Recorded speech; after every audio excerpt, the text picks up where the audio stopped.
Three stars of the week. Both had ours. We'd probably have. I think this week we would have had one guy that was the same either way. So I'll let you lead us off since um, you went first in our picks. First. Well, for me, my third star I picked was my boy Vasilevsky. Yeah. He had one not so great game where he gave up 3 goals, but he played 3 games against Carolina. Carolina is, I believe, a top 5 team, top 6 team in the league, top 2 in their division right now, along with Florida. Or top 3, I guess, would be Florida and Tampa. But he only gave up 5 goals in 3 games, considering he gave up 3 in the one game. He got a shutout in the other game, so it's a pretty dynamic week for him, and he's carrying me quite far in my fantasy league, so he's my boy. So a little bit of extra love for him, for right there, right? Sure. Yeah. All right. Anything you want to add on Vasi? No, he's just the best goalie on probably one of the best teams right now. He's definitely been carrying the load. I think McElhinney's getting his second ever start of the season today. So I think so, yeah. He's been all around, like we've touched on before. He's like by far the leading candidate for the Vezina at this point. Just playing because of workload. Like he's gonna play 20 more games than the next best goalie, I think. Maybe outside of Lankinen in Chicago, but yeah. There's a couple goalies that I think will play the majority of their team. Not many though, like a handful. Yeah. Colorado's had their backup play twice too. St. Louis is only a couple times. That's also because their backup is injured. Yeah, that's a good point. Once Prince comes back, that could be a whole different story. We'll see. Yeah, we'll see when that happens. It doesn't seem like it's soon. Nope. So for my second star, I went with another goalie. Surprise, surprise. Marc Condrey Fleury. Yep. I have him in my other pool, and he's currently kicking your butt, so you're familiar with him in the other league. He did only go 1-1, but it was both games against Colorado, and he got a shutout. So 3 goals against in one game, shutout against the other game, 1-1. So I think it was a 3-2 final loss, and I want to say overtime or shootout was his loss, and then the shutout win. So I thought he deserved some props there. Yeah, and to be fair too, like he's taken over for Lehner, who's been hurt. So he's been going every game since Lehner went out. They had been alternating at the beginning, but now he's got the net at least until Lehner comes back. And just because I see more of him than most people, he's been. This feels like old Fleury. Like he is playing unreal. He's had, what was it, when he was playing Colorado the last game, 2 unbelievable saves, like just making unbelievable saves, like each game. Like it's definitely the Stanley Cup kind of Fleury that we've known in the past. I know last season I wasn't too high on him. He was definitely, if not the reason they were struggling at certain times, and that's why they went out and got Robin Lehner. So to see him back in his form, maybe it took this whole fiasco with the new coach and everything to go down, but I don't know what he's got in his Wheaties right now, but keep eating them. Yeah, for sure. I think that might have been one of my only errors in the fantasy season, just passing up on him. But in fairness, everyone did. He was a free agent, so yeah. But I think if you have 3 finalists for Vezina, I think that you have to have Fleury and Vasilevsky in that conversation. Definitely. And for the first star for me, this is the easiest one I think of maybe. Yeah, it's the one we agreed on. But definitely of the week. Yeah, it's Austin Matthews, which it sounds like he's doing this with a banged up, however you want to say it, wrist. So it's not doing so hot. They were taping it the other day, and I don't know if you saw the fall where he went into the boards. I didn't really love that. I thought it was a bit of a cheap shot. But outside of that, he has 10 points in 4 games. I know 4 games isn't really a week, but what was in the last 7 days in terms of the fantasy counter. So it's kind of cheating, but still. 10 points in 4 games. And that's pretty impressive considering he had 0 goals in his last 2. So 10 points in his last 4 games with goals in his last two is pretty impressive. Yeah, the Leafs have been continuing to roll for the most part, right? So yeah, they've got so many injuries and they're still finding ways to win. So that's good news. all right, awesome.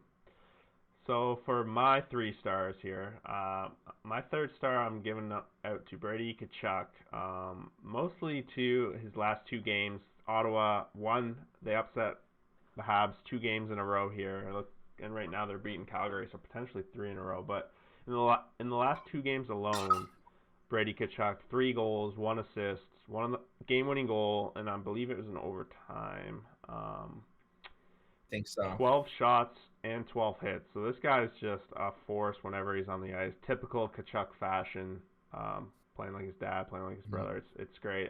These guys are fun to watch. So I'm giving it to him. And I wanted to give some props to the Ottawa Senators for upsetting the Montreal Habs and resulting basically in a coach losing his job. So there it is.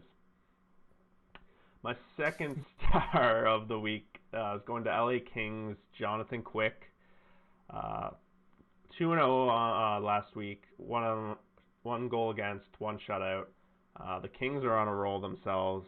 Kyle Peterson as well, playing solid, but this one going to Quick because, yeah, I think the Kings have won now 4 in a row as well, unless I think they might have lost last night, actually, 3-2, but they were on a roll too. I think they did.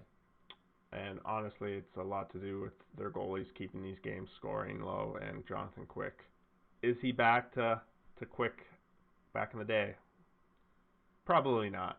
But I think with Quick, I think you can get Quick or most of what you hope you can get out of him, or 40 games, maybe 5 games.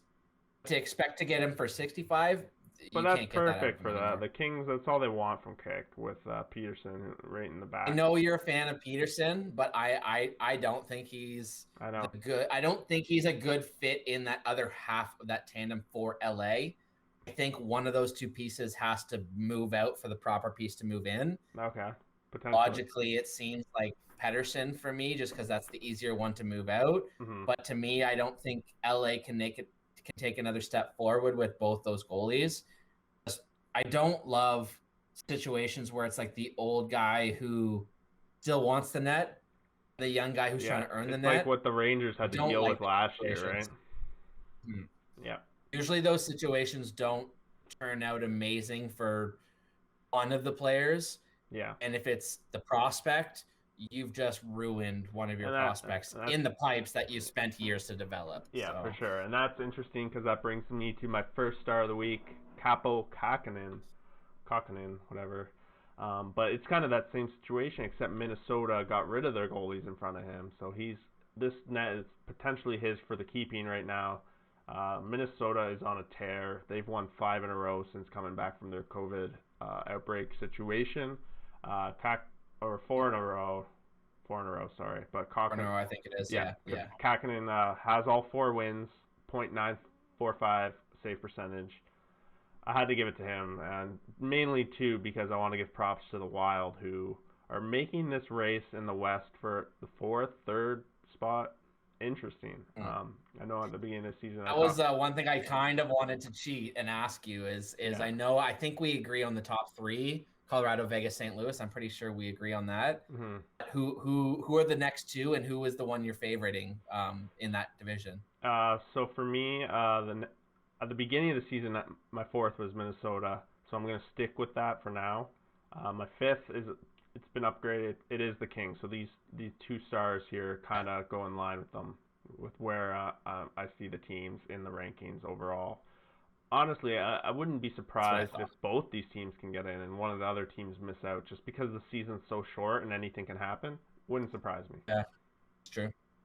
And the other thing that I think is going to be interesting, specifically with St. Louis, is I think you're seeing the struggle a little bit from the transition from Pietrangelo to Krug, and then giving more time to Parayko and having Hoffman come in. They clearly weren't in sync, and I'm pretty sure you probably watched a bit more of their games than I have.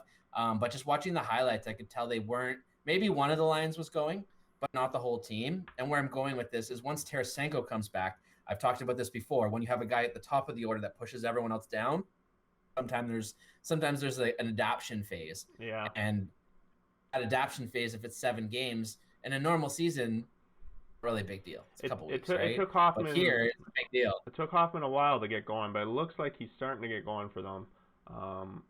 Maybe he will see him in the 3 stars of the week some point coming up. Maybe. But yeah, that basically wraps up our 3 stars of the week. Both of us. Goalies, lots of goalies this week. No love for the defensemen. But you gotta. It's hard to stand out as a defenseman. It's hard. Right? It is. It is. Yeah. Like the only way that I feel a defenseman's gonna get the props is if it's a guy who like happens to get in a fight, or a guy who gets like 8 blocks in one game like does scores the game that winner makes it or something noticeable. like. It's just like 4 points in like 8 points in like 2 games, kind of like really noticeable. Like it's hard, unfortunate, because there are a bunch of solid defensemen out in the league that obviously make huge impacts for their teams on a day in day out basis. But in a league when it comes down to scoring and goaltending, it's hard.